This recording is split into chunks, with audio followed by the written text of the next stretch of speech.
வணக்கம். நான் Vijayakumar. ABN films YouTube channel மூலமாக சிகரம் தொட்ட சினிமா என்ற இப்பகுதியில் மீண்டும் உங்களை சந்திப்பதில் மிக்க மகிழ்ச்சி.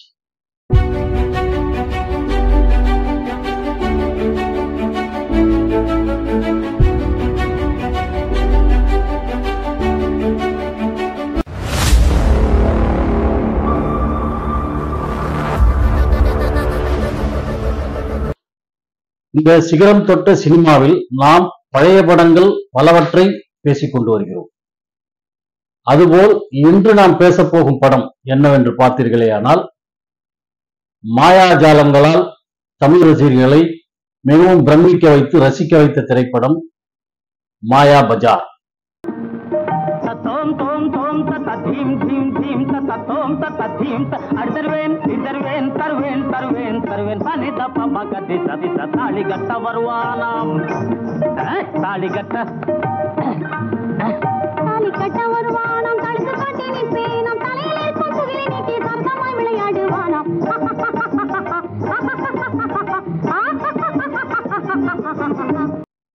மாயா பஜார் அப்படின்னாக்கா மாயங்கள் நிறைந்த சந்தை என்று ஒரு பொருள். மாயா பஜார் அப்படிங்கிற ஒரு படத்தை எடுக்கணும் அப்படின்னு முடிவு பண்ணது விஜயாவாகினி ஸ்டுடியோவை சேர்ந்த தயாரிப்பாளர்கள் நாகிரெட்டி அவர்களும் சக்கரபாணி அவர்களும் தான். இப்படி ஒரு சிறந்த படத்தை எடுக்க வேண்டும், தமிழ் ரசிகர்களையும் தெலுங்கு ரசிகர்களையும் வியப்பில் ஆழ்த்த வேண்டும் என்று இந்த படத்தை இவர்கள் எடுக்க தொடங்கினார்கள். அதாவது மாயா பஜார் அப்படின்னு ஒரு படம் எடுக்கணும் முடிவு பண்ணதுக்கு அப்புறம் அவங்க சசிரேகா பாராயணம் அப்படிங்கிற ஒரு கதையோட தழுவலை தான் இந்த படத்தை எடுத்தாங்க. அது என்னன்னாக்கா மகாபாரதத்துல வரக்கூடிய ஒரு கதை தான் அது. மகாபாரதத்துல அர்ஜுனனுக்கும் சுபத்திரைக்கும் மகனாக பிறப்பவர் தான் அபிமன்யு. சுபத்திரையின் அண்ணன்கள் கிருஷ்ணரும் பலராமனும். பலராமனின் மகள் தான் சசிரேகா. இவர்கள் அபிமன்யுவுக்கும் சசிரேகாவுக்கும் திருமணம் செய்ய வேண்டும் என்று சிறு வயதிலேயே முடிவு செய்திருக்கிறார்கள். அவர்களும் அதே எண்ணத்திலேயே வளர்கிறார்கள். இவர்கள் வளர்ந்து வாலிபர்களாக இருக்கக்கூடிய சூழ்நிலையிலே மகாபாரதத்திலே ஒரு சம்பவம் நடக்கின்றது.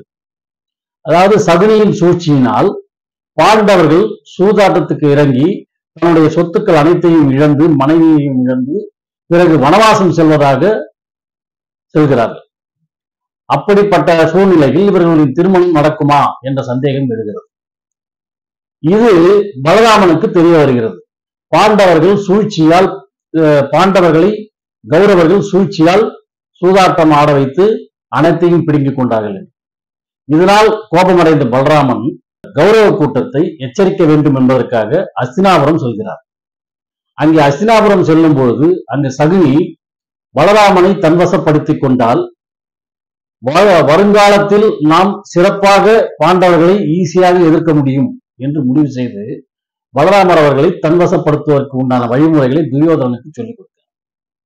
அதே போல் பலராமன் அவர்கள் அஸ்தினாபுரம் வந்தவுடனே துரியோதனனும் அவருடைய சகோதரர்களும் பலராமனுக்கு மிகுந்த வரவேற்பு கொடுத்து அவர் மனதை குதூகலப்படுத்துகிறார்கள், மகிழ்ச்சியை ஆழ்த்துகிறார்கள். அவர்களுடைய பாதாபிஷேகம் செய்து பலராமரை தன்வசப்படுத்துகிறார்கள்.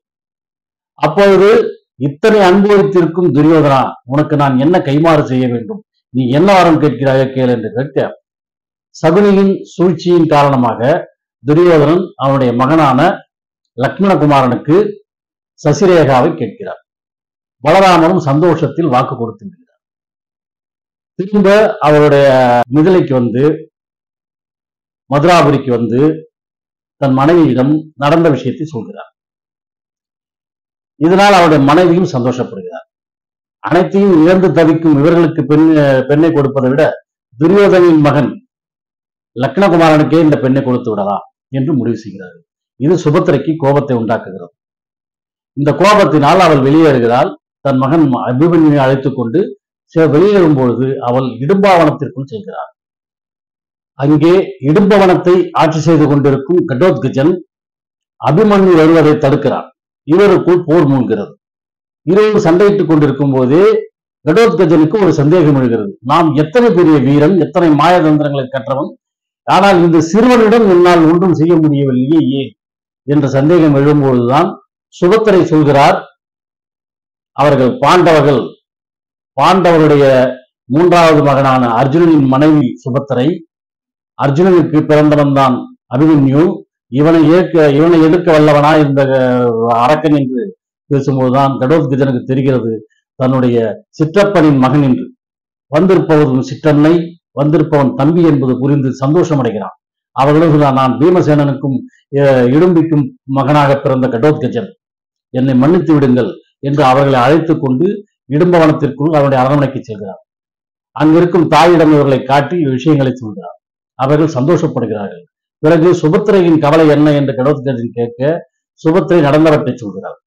இதை கேட்ட கடோத்கஜன் அந்த கௌரவர்களை அழித்து விட்டு வருகிறேன் என்று புறப்பட இடும்பி அவரை தடுத்து அவர்களை அழிக்கும் பொறுப்பு பாண்டவர்களுக்குத்தான் உண்டு, அதை நாம் ஏற்றுக்கொள்ளக் கூடாது என்று சொல்ல கடோத்கஜன் வேறு என்ன செய்ய வேண்டும் என்று கேட்க அப்போ சுபத்திர சொல்றாங்க, நீ மதுராபுரிக்கு போ, கிருஷ்ணரை போய் பாரு, அவர் உனக்கு ஐடியா கொடுப்பாரு அப்படின்னு சொன்ன உடனே கடோத்கஜன் மதுராபுரிக்கு வருகிறான், கிருஷ்ணரை பார்க்கிறான்.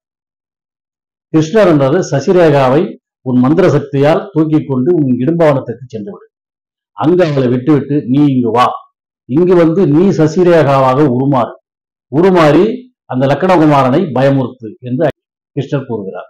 இதை கேட்டு சந்தோஷமடைந்த கடோத்கஜன் தன் மாயசக்தியால் சசிரேகாவை இடும்பவனத்திற்கு கொண்டு போய் அபிமன்யுவோடு ஒப்படைத்து விட்டு இவர் மீண்டும் இங்கு வருகிறார். வந்து கௌரவ படையை தங்க வைப்பதற்காக ஒரு பெரிய மாயங்கள் நிறைந்த ஒரு மாளிகையை உருவாக்குகிறார். அதுதான் மாயங்கள் நிறைந்த ஒரு சந்தை, மாயா பஜாரை உருவாக்குகிறார். அங்கு அனைத்தும் மிகவும் வித்தியாசமாகவும் அனைவராலும் ரசிக்கக்கூடிய விஷயங்களாகவும் அமைகின்றன. கௌரவர்கள் அனைவருக்கும் சந்தோஷம், ஆஹா இப்படிப்பட்ட ஒரு அற்புதமான இடத்திலே நம்மை தங்க வைத்திருக்கிறார்களே, மிகவும் சிறப்பான ஒரு இடத்திலே தங்க வைத்து அவர்கள் இருவரும் துரியோதனன் தலைமையில் வந்த கௌரவர்கள், சகுனி, லக்கணகுமாரன் அனைவரும் அங்கே இருக்கிறார்கள். அந்த மாயா பஜாருக்குள் இருக்கும் லக்கணகுமாரனை கடோத்கஜன் சசிரேகாவின் உருவிலே சென்று மிரட்டுகிறார். இதை கண்டு அவன் பயமடைகிறான். அவனை பயமுறுத்தும் வகையிலே முகூர்த்த நேரத்திலே பல கொடூரமான விலங்குகளைப் போல் உருமாறி அவனை பயமுறுத்துகிறான். இதனால் அந்த திருமணம் தடைபடுகிறது. இங்கு தடைபடுகின்ற இதே நேரத்திலேயே இடும்பவனத்திலே அபிமன்யுவுக்கும் சசிரேகாவுக்கும் திருமணம் நடக்கிறது கிருஷ்ணரின் தலைமை. அதன் பிறகு கிருஷ்ணர் ஒரு மாயப்பெட்டியை கொண்டு வந்து வைத்து அந்த மாயப்பெட்டியை திறந்து பார்த்தால் அதில் இருக்கும் கண்ணாடி வழியாக இவர்கள் பேசுகிறார்கள். யார் பேசினாலும் அவர்கள் உள்மனதில் இருக்கும் அனைத்து ரகசியங்களும் சொல்லிவிடுவார்கள் என்று சொல்ல அந்த மாயப்பெட்டியை வைத்து அதன் முன்னால் சகுனி நிற்க வைக்கிறார்கள். சகுனி திறந்து பார்க்கிறார். அப்பொழுது அனைத்தையும் சொல்கிறார். திட்டமிட்டு பாண்டவர்களின் சொத்துக்களை பறிப்பதற்கு அவர்களை சூதாட அழைத்து அவர்களை தோற்கடித்து அவர்களை வனவாசம் செய்ய வைத்ததும், அதன் பிறகு லக்கணகுமாரனுக்கு சசிரேகாவை திருமணம் செய்து வைக்க வேண்டும் என்று பலராமருக்கு வேண்டுமென்றே இவர்கள் பாத பூஜை செய்து அவரை தன்வசம் இழுத்ததையும் இவர் அனைத்தையும் சொல்லிவிட இதனால் ஆத்திரமடைகிறார் பலராமன். உடனே கௌரவ கூட்டத்தை அங்கிருந்து அனுப்பிவிட்டு தன் மகளுக்கும் அபிமன்யுவுக்கும் இடும்பவனத்திலே திருமணம் நடந்ததை கிருஷ்ணர் சொல்ல அதையும் பலராமர் ஏற்றுக்கொள்கிறார். அவர்கள் வந்திருந்தார். இப்படியாக அபிமன்யு சசிரேகா திருமண நிகழ்வை முழுமையாக படம் எடுக்க வேண்டும் என்றுதான் எடுக்கப்பட்ட படம் தான் இந்த மாயா பஜார். இது தெலுங்கு தமிழ் என்று 2 மொழிகளிலும் எடுக்கப்பட்டது. தெலுங்கு தமிழ் 2 மொழிகளுக்கும் பொதுவான நடிகர்களாக கடோத்கஜனாக எஸ்.வி. ரங்காராவும், ஸ்ரீ கிருஷ்ணனாக என்.டி. ராமாராவும் நடித்தார்கள். அதே மாதிரி சசிரேகாவை சாவித்திரி. இந்த 3 கதாபாத்திரங்களும் தெலுங்கு தமிழ் 2 மொழியிலும் ஒன்றாக நடித்தார்கள். அபிமன்யுவாக தெலுங்கில் நாகேஸ்வர ராவும், தமிழில் ஜெமினி கணேசன் அவர்களும் நடித்தார்கள். லக்கணகுமாரனாக தெலுங்கில் ரேலங்கியும், தமிழில் கே.வே. தங்கவேலு அவர்களும் நடித்தார்கள். இப்படி 2 மொழிகளுக்கும் ஏற்றாற்போல் நடிகர்களை போட்டு படத்தை எடுத்தது மட்டுமில்லாமல் இந்த படத்தில் நடிகர்கள், தொழில்நுட்ப கலைஞர்கள் மட்டுமின்றி அந்த அரண்மனைகளை நிறுவுவதற்காகவும், கடைகளை உருவாக்குவதற்காகவும், மாயா பஜாரை அந்த சந்தையை உருவாக்குவதற்காகவும் ஒரு 400 பணியாட்களுக்கு மேல் இந்த விஜயாவாகினி ஸ்டுடியோவில் வேலை செய்தார்கள்.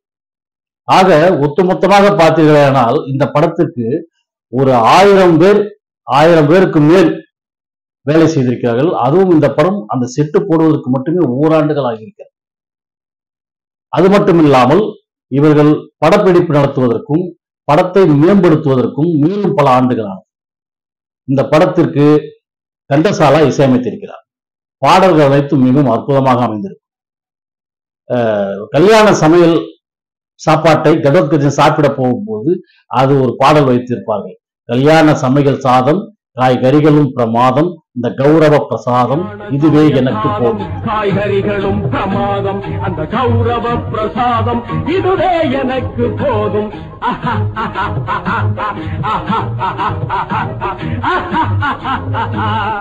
என்று ஒரு பாடலை அற்புதமாக கொடுத்திருப்பார்கள். அதே போல் நிலவொளியிலே இரவின் நேரத்திலே ஆற்றிலே படகில் செல்வது போன்ற தத்ரூபமான காட்சி ஒன்று உருவாக்கப்பட்டு அதில் 3 ஜோடிகள், அதாவது அபிமன்யு, சசிரேகா, கிருஷ்ணர், ருக்மணி, பலராமர் அவருடைய மனைவி என்று 3 ஜோடிகளும் ஒவ்வொரு முறையாக அந்த படகிலே செல்வது போல் நில ஒளியிலே மிகவும் சிறப்பாக இந்த படத்தை எடுத்திருப்பார்கள். இப்படி பலவிதமான முயற்சிகளில் பலவிதமான தொழில்நுட்பங்கள் கலந்து கொண்டு மிகவும் சிறப்பாக எடுக்கப்பட்டு தெலுங்கு தமிழ் என்று 2 மொழிகளிலும் வெளியிடப்பட்டு மாபெரும் வெற்றியை கண்ட படம்தான் மாயா பஜார். இந்த படம் 1957 வருடம் மார்ச் மாதம் 24ஆம் தேதி வெளியானது. இந்த படத்தின் சிறப்பு மேலும் மேலும் அனைவராலும் பாதுகாக்கப்பட்டது. இந்த படம் 2006ஆம் ஆண்டு முழு கலரில், முதலில் இருந்தது பிளாக் அண்ட் ஒயிட்ல இருந்துச்சு அந்த படம். அதை இன்னும் டிஜிட்டல் முறையில கலராக்கி தெலுங்குல ரிலீஸ் பண்ணாங்க. அப்போ அது பெரிய ஹிட் ஆச்சு. இப்படி அந்த படம் மிக சிறப்பான ஒரு படமாகவும் தமிழ் ரசிகர்களையும் தெலுங்கு ரசிகர்களையும் வியக்க வைத்த ஒரு படமாகவும் அமைந்ததுதான் இந்த மாயா பஜார் என்று கூறி விடைபெறுகிறேன். நன்றி, வணக்கம்.